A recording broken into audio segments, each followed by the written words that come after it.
Again, thank you for your time tonight. The council is aware, obviously, we've talked about open space in the past. It's very important to the city. The city of Belmont recently acquired a number of acres in the San Juan Hills area.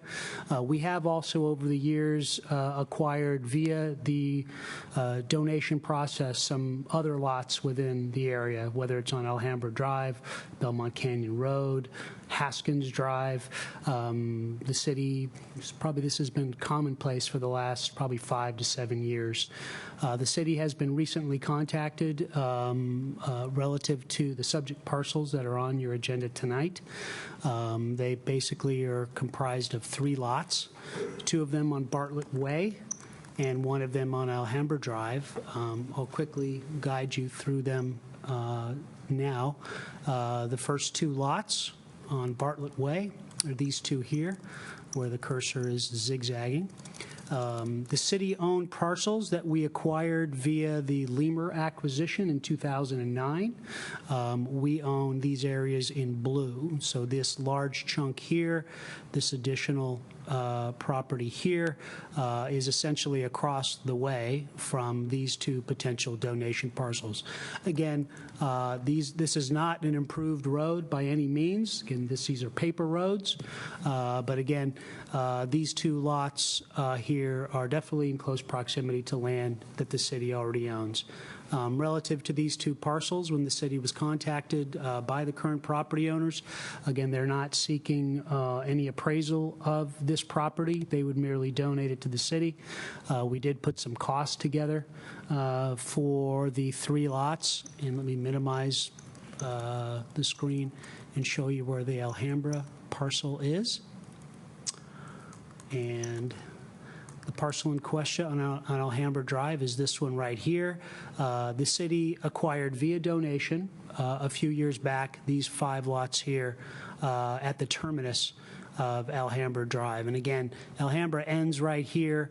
There's development in this area, and then again, this portion of Alhambra becomes a paper road. So we own these 5, and this parcel would generally abut these 5 lots that we have already acquired.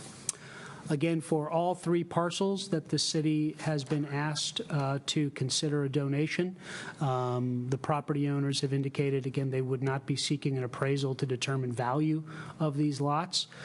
Some of them have been checking with their tax consultants in terms of whether it's appropriate or not. Some have indicated to them that should the city follow through on acceptance of these lots, they would take a 0 value for these lots, and they would then use it as a loss against the value of the property when it was originally purchased. So there are tax consequences that they've indicated that would be of benefit to them. Preparing an appraisal would typically come at the expense of the city, and appraisals are not cheap, so that would be an expense that the city would save. I know that we've done appraisals in the past, and they could range anywhere from $2,000 to $4,000. That would be added on to the other costs that the city would have to absorb if the council wants to move forward with this action. Again, costs that we do anticipate that would occur if the council wants to move forward with this item. If we get title reports on the 3 individual parcels, they run about $750 to $1,000 per lot, and then of course closing costs to try and wrap up the lots would be about another $1,000. So we're anticipating, if the council wants to move forward, about $6,000 total to wrap up the transactions. Now, we do want to do, if the council wants to move forward, a little bit more research on the geotechnical considerations of these lots.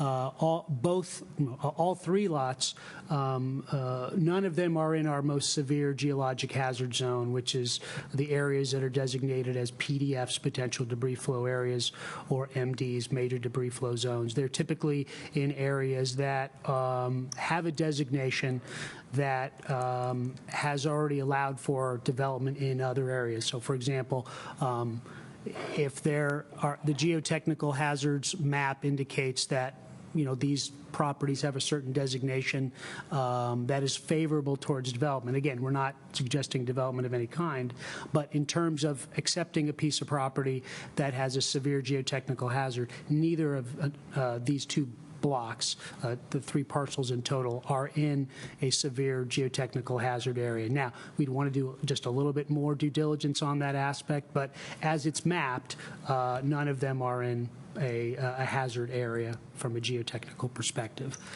We'd probably just want to do a little bit of checking relative to drainage considerations. I know specifically with the Bartlett property, let me get to that. And I walked it again today. I've been there a few times.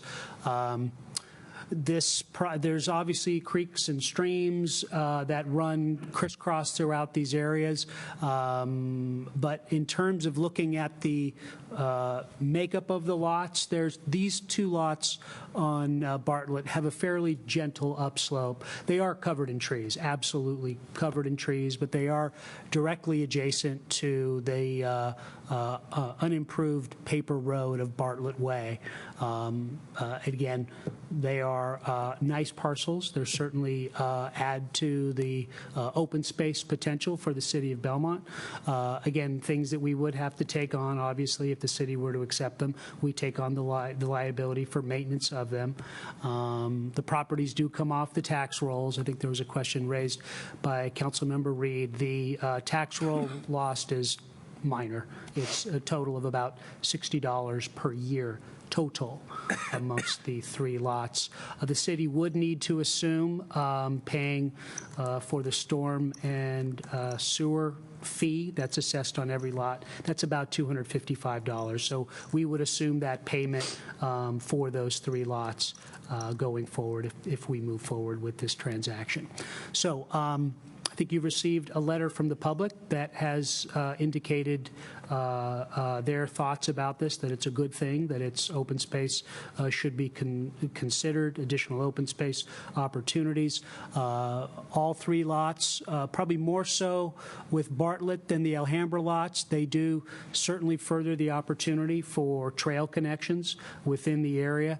Alhambra is a bit steep. It's kind of billy goat country, but it is, pristine land. It's a real nice piece of property, and it is directly adjacent to property that we already own. We've laid out in your staff report kind of our analysis about some pros to accepting the lots and cons, and we think that, it's obviously council should give due consideration before moving forward. Again, if you do want to move forward, we would just want to do a little bit more research about the geotechnical components of the 3 lots as well as drainage considerations. And again, we believe that the costs are minimal to close out the transactions for acquiring the lots if the council wants to take that next step. So that concludes my presentation. Happy to answer any questions from the council or the public about this matter.